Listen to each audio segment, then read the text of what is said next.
Nel, anong mga partikular na programa ang paglalaanan ng pondo? Yes, Aga, ang paglalabas ng pondo ay para mapanatiling napapatupad ang mga proyektong infrastruktura ng pamahalaan. Kasama sa paglalaanan ng 21.47 billion pesos ang protektahan ng trabaho at matulungan ng mamamayan mula sa patuloy na pagtaas ng presyo ng produktong petrolyo. 2.49 billion pesos nito ay inilaan sa fuel subsidy program ng Department of Transportation.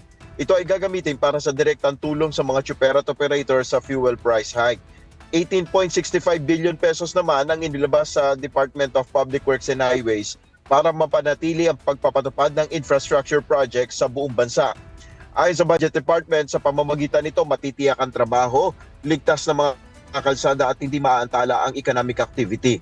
Dagdag na 324.36 million pesos naman ang binigay rin sa DPWH na pambayad sa mga obligasyon sa foreign assisted projects.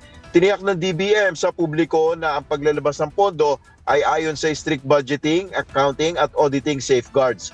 Nagbigay na kasiguraduhan ang pamahalaan na maibibigay ang mga tulong na ito sa mga tamang benepisyaryo. Yan muna ang ating update. Balik sa iyo, Aga. Maraming salamat, Nel Mariboho.